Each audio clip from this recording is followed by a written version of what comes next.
이스라엘이 요단을 건넜다, 이런 말씀입니다. 요단강, 이스라엘 백성들이 요단강을 건넜습니다. 자,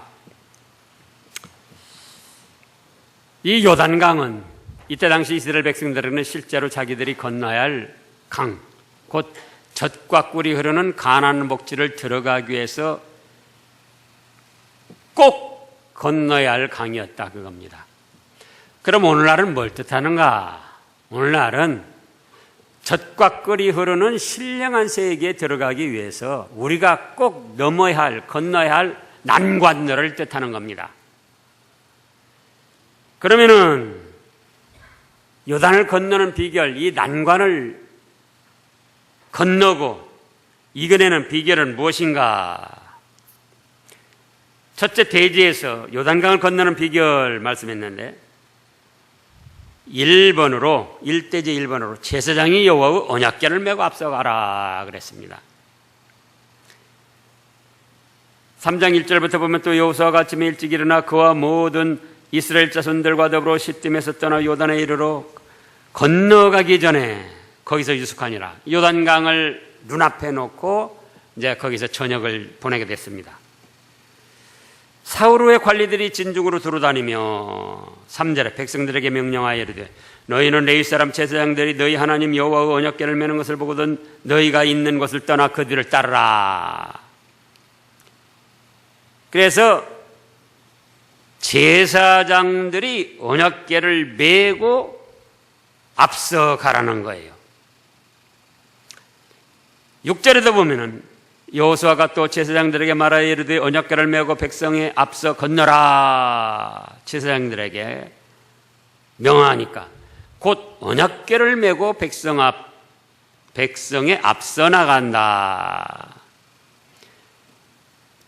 또 8절에 보면 너는 언약궤를 맨 제사장들에게 명령하여 이르기를 너희가 요단 물가에 이르거든 요단에 들어서라. 그래서 제사장들이 언약궤를 메고 앞서가라는 거예요. 어떻게 하려는데요? 요단강을 건너는 비결. 오늘날도 우리가 영적으로 평화를 누리고 안정을 누리고 또 은혜를 받고 하는 그 신령한 세계에 들어가는데 가로막히는 난관들이 있어요. 어려운 일, 시험, 환난, 풍파.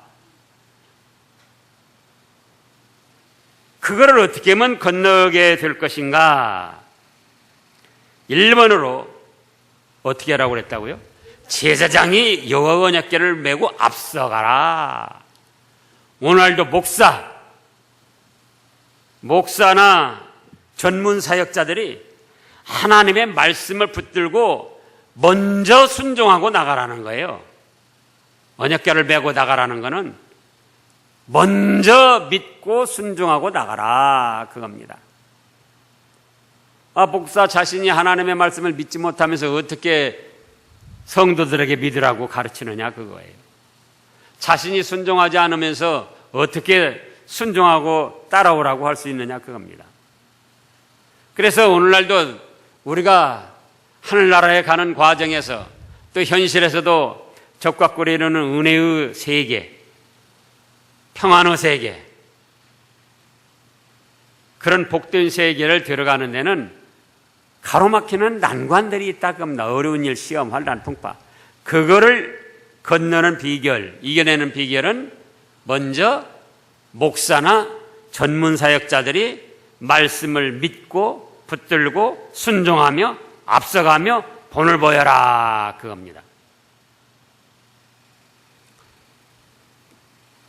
그 다음에 2번으로는 그 백성들은 그럼 어떻게 할 것인가? 언약궤를 따라가라는 거예요.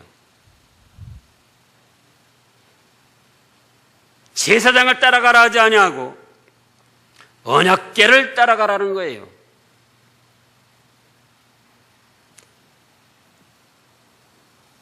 자,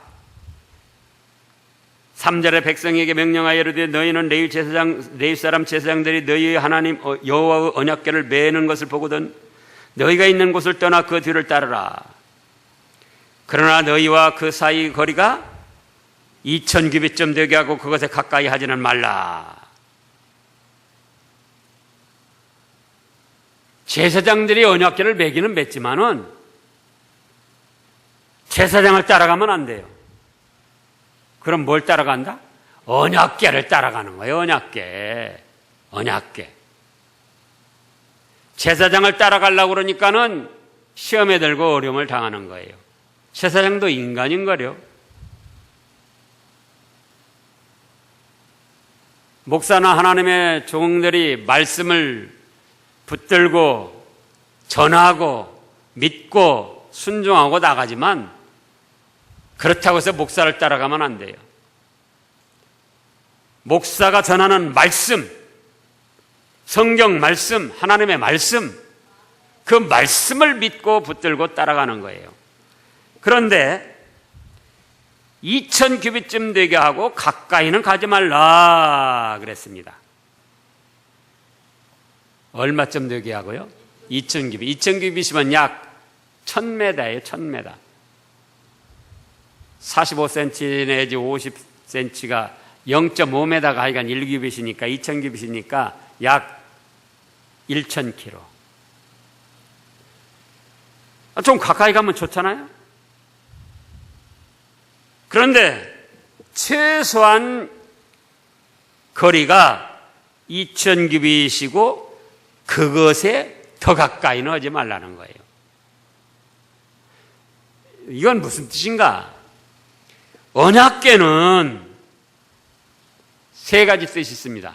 하나님의 임재와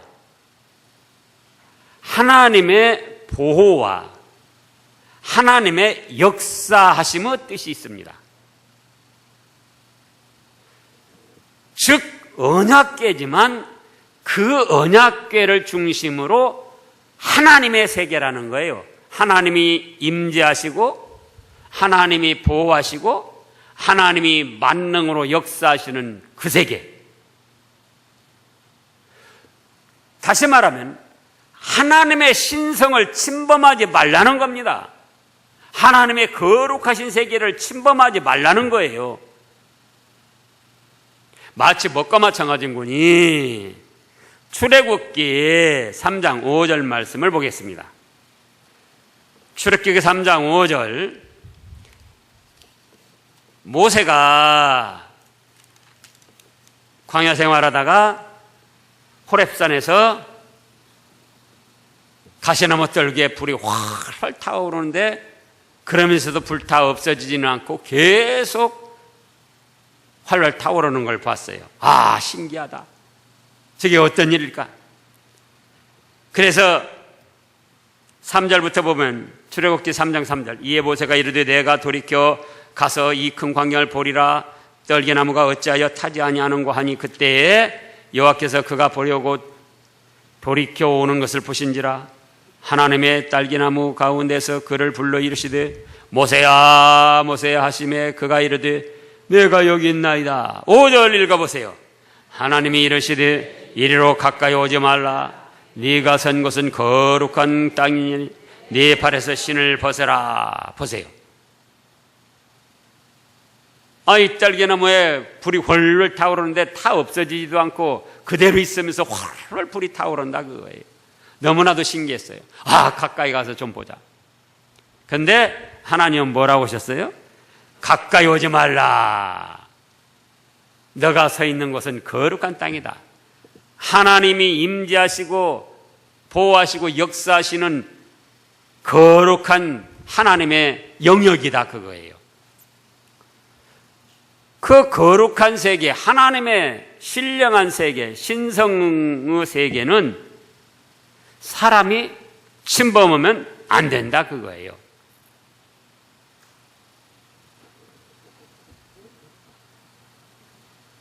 그래서 요단강을 건너는 비결, 난관을 해결하고 복된 세계에 들어가는 비결, 오늘날도 어떻게 해라?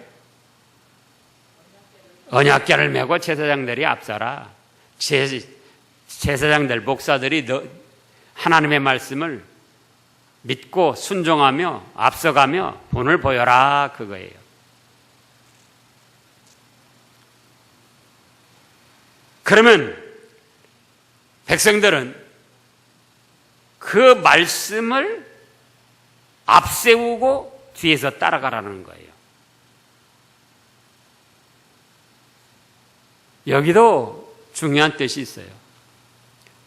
오늘날 많은 믿음의 성도들이 자기가 앞서가면서 말씀 보고 뒤에 따라오라고 하면서 필요한 때만 간간히 말씀을 앞에다 세우려고 합니다. 그거는 한마디로 말씀을 이용해 먹는 거죠. 그게 아니에요.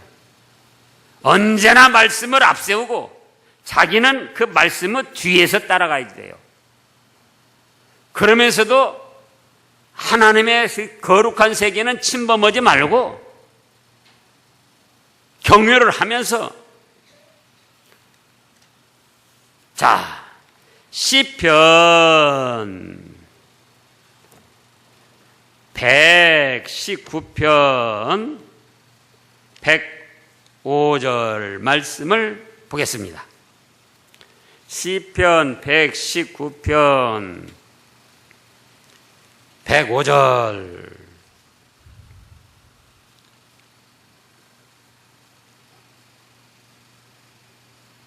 다 같이요.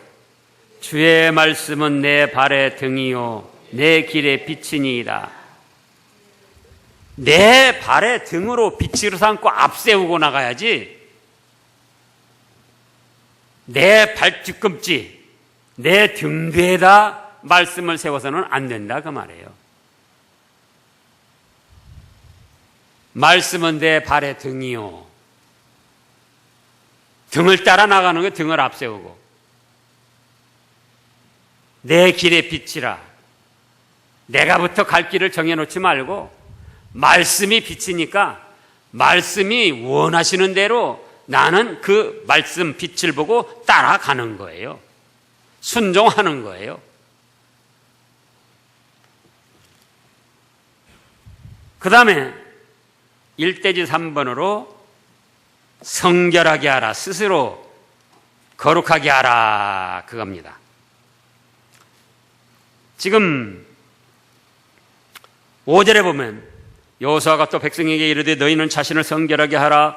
여호와께서 내일 너희 가운데 기이한 일들을 행하시리라. 어떻게 하면 성결하게 됩니까? 목욕제게 깨끗이 씻고 또 씻고 씻고 또 씻고, 물론 그것도 하나의 깨끗하게 하는 방법이 되겠죠. 그러나 자기의 죄를 발견하고 철저하게 회개를 하는 거예요. 아무리 목욕제게 했어도 자기의 죄를 발견하지 못하고 자기의 죄를 회개하지 않고는 깨끗하게 될 수가 없어요.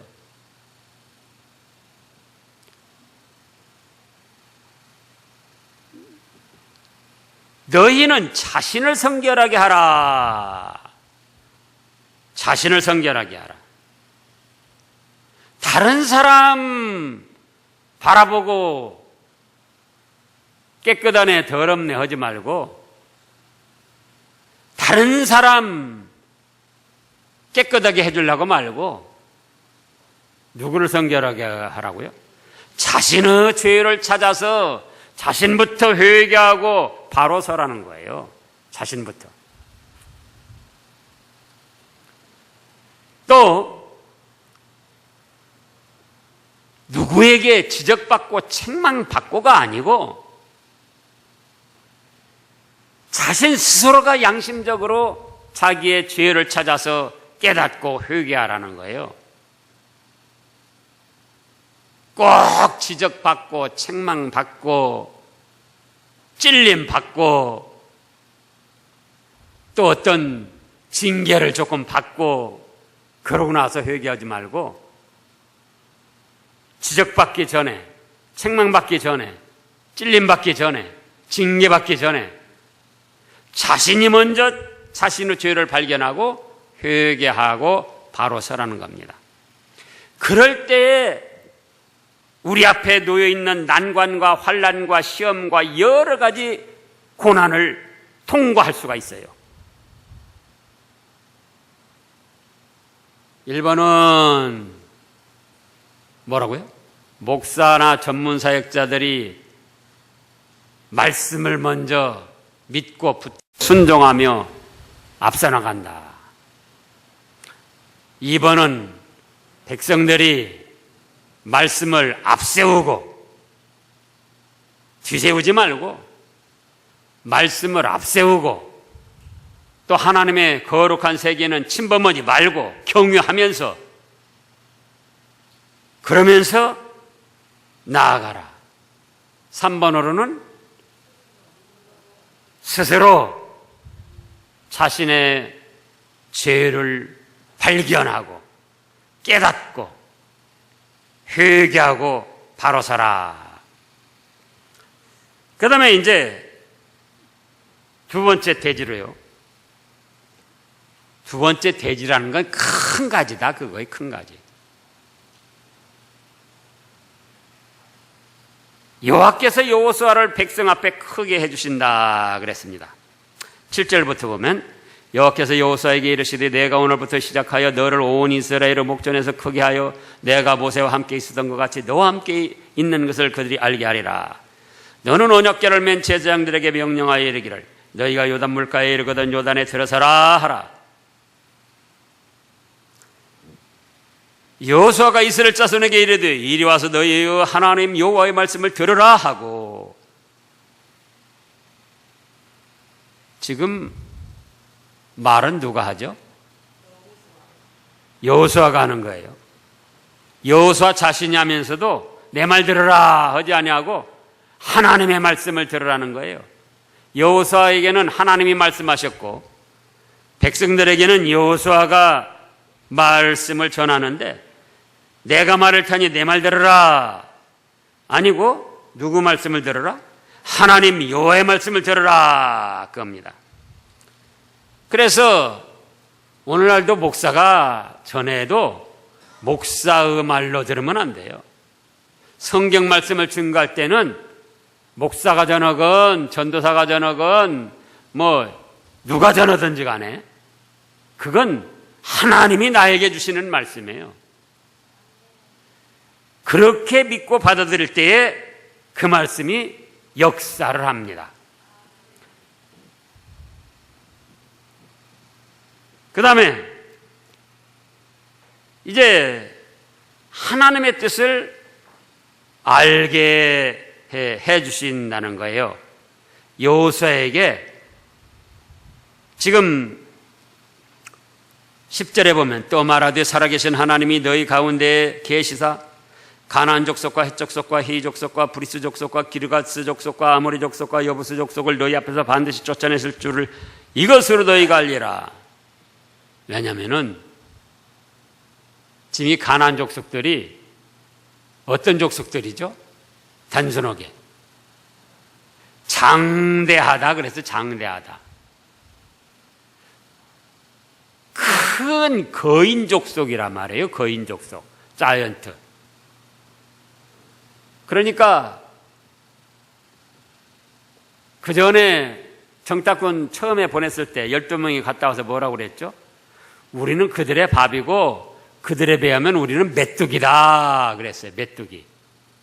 사람에 비해서 이 이스라엘 족속들은 메뚜기고 가나안 족속들은 사람이라는 거예요. 그렇게 크게 차이가 난다는 거예요. 그러니까 이스라엘 백성들이 믿음으로 따라오기는 따라왔지만은 지금도 그렇잖아요. 우리가 한 3m쯤 되는 사람들 만나면은 어쩌죠? 네? 네, 주눅이 들고 위압감을 느끼는 거예요. 그 사람이 우리를 헤아려 안 해도 3m쯤 되는 거인들 만나면은 그냥 바라보면서 주눅이 들고 위압감을 느끼는 거예요. 그러니까 이스라엘 백성들이 믿음으로 오기는 왔지만은, 따라서 오기는 왔지만은 그 이스라엘 그 거인들, 자이언트들 그들을 보면은 주눅이 들고 또 또 이제 원망 불평을 하게 된다 그 말이에요. 그러니까는 먼저 말해주는 거예요. 하나님의 뜻을. 자, 가나안 족속들 이런 족속 이런 족속 이런 족속인데 하나님께서 너희 앞에서 반드시 쫓아내 주실 것이다. 그거를 알아라. 하나님의 뜻을 알게 해주신 거예요. 보라, 온 땅에 주의 언약궤가 너희 앞에서 요단을 건너가나니 이제 이스라엘 지파 중에서 각 지파에 한 사람씩 12명을 택하라. 온 땅의 주 여호와의 궤를 맨 제사장들의 발바닥에 요단물을 밟고 멈추면 요단물 곧 위에서부터 흘러내리던 물이 끊어지고 한 곳에 쌓여서리라. 그게 하나님의 뜻이에요. 제사장들이 언약궤를 메고 요단강 물에다가 딱 발을 담그면 위에서부터 내려오던 요단강 물이 보가돼가지고 거기서 그냥 쌓인다는 거예요. 그리고 마른 땅이 돼서 건너간다는 겁니다. 이것도 믿을 수 있는 일이 아니에요. 왜냐하면 홍해바다를 건널 때는 어떻게 했습니까? 모세가 지팡이를 쫙 가르치니까 홍해바다가 갈라지고 마른 땅이 되고 난 다음에 건넌 거예요. 그런데 이 요단강은 이 미리 갈라져 있지 않고 제사장들이 가서 요단강 물에다 물을 첨벙하고 착착 받고 가면은 그때 물이 쌓이고 가는 길이 마른 땅이 된다는 거예요. 근데 이거 믿을 수 있습니까? 없습니까?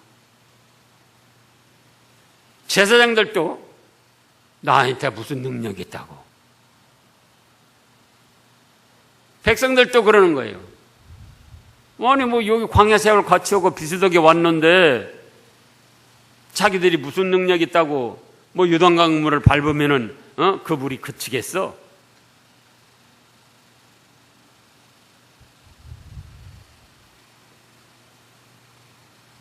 그런데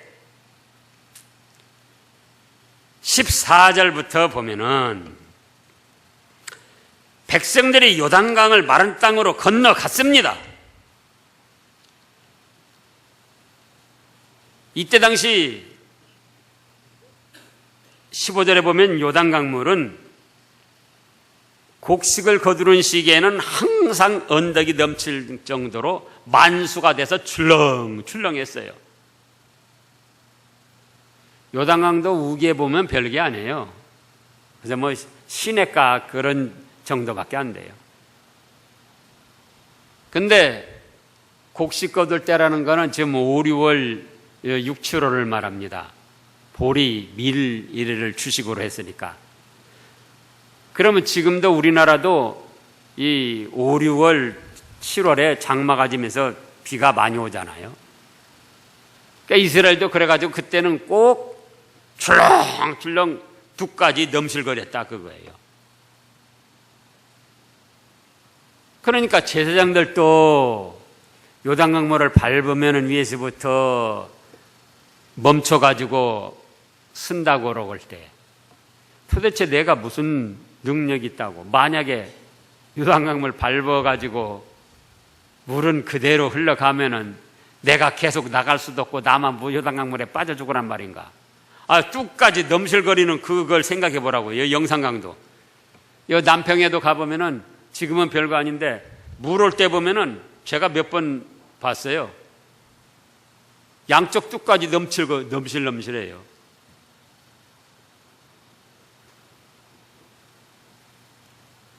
제가 벌써 45년 전에 남평 그 다리 지금 첫 번째 놓고 두 번째 놓고 세 번째 다리 놨는데요. 두 번째 다리 놓을 때 제가 거기 있었어요. 저기 기술주임 조수로 레벨 할 때 깃대 들고 여기다 대고 저기다 대고 측량하는데 그런 거 하고 거기 있었어요. 근데 그때 비가 왔는데 막 뚝까지 넘실가가지고 크레인도 거기 막 그냥 파묻혀버리고 아주 굉장했었어요. 근데 생각을 해보라고. 요단강 물을 밟으면은, 밟고 건너가면은, 그 다음에 멈춘다는 거예요. 만약에 안 멈추면은. 예? 그러면 앞으로 갈 수도 없고, 뒤로 물러설 수도 없고, 자기들만, 제사장들만 바보 천치가 되잖아요. 또 백성들은 뭐라고 할 거예요?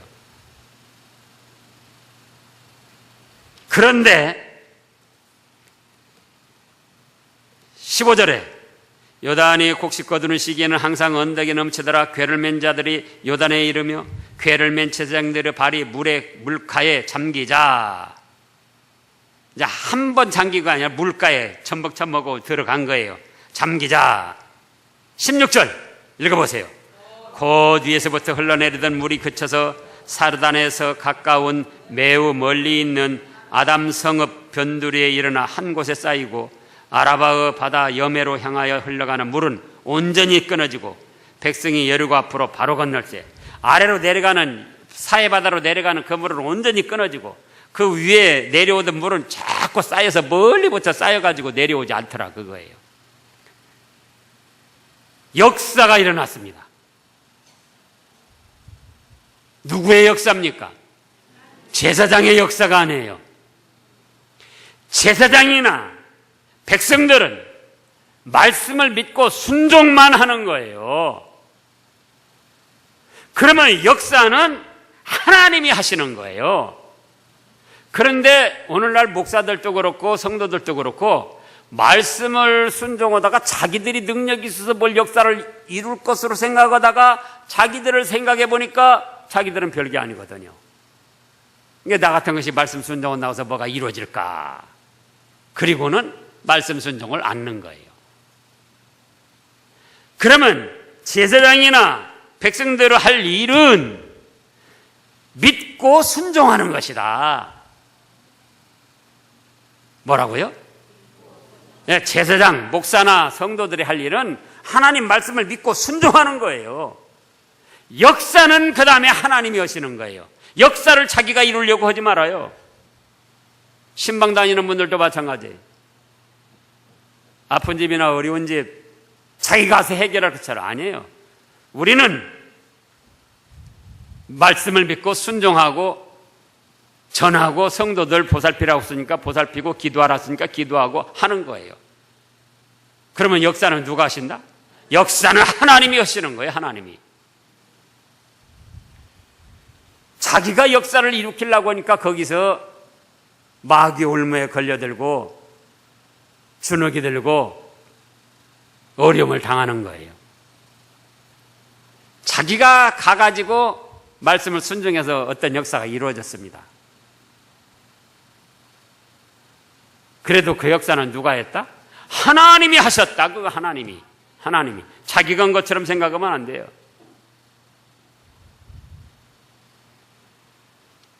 이래서 이걸 확실히 알아야지 돼요.